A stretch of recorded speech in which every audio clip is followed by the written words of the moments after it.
सकाळी मी शौर्यला स्कूल जाण्यासाठी रेडी केलं. मग सगळ्यात आधी मी त्याला देवांचे प्रणाम करायला सांगितलं. मग नंतर त्याला खायला नाश्ता वगैरे देऊन दिला. 1 महिन्यापासून त्याला स्कूलमध्ये सुट्ट्या होत्या, त्याच्यामुळे त्याला आज स्कूल जायची बिलकुल पण इच्छा नव्हती. तो स्कूलमध्ये गेला होता तोपर्यंत मी माझा स्वयंपाक बनवून घेतला. मग मी लगेचच पोळ्या पण बनवून घेतल्या, कारण शौर्यला स्कूलमध्ये घ्यायला जायचं होतं. मग पोळ्या वगैरे झाल्या, मग मी स्कूलमध्ये जाण्यासाठी रेडी झाली. स्कूलमध्ये पोहोचताच बरोबर शौर्य लगेचच माझ्याकडे पळत आला. मग मी त्याला घ्यायला गेली तर तो सांगत होता की मला माझे सगळे फ्रेंड्स भेटले. मग नंतर त्याला घरी घेऊन गेली, कपडे वगैरे चेंज केले आणि लगेच घरी जाताच त्याची मस्ती सुरू होऊन गेलेली होती.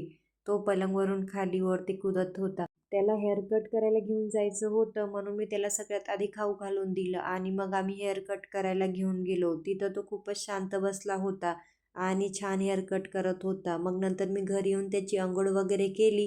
तर आजच्यासाठी एवढंच. भेटूया नेक्स्ट व्लॉगमध्ये.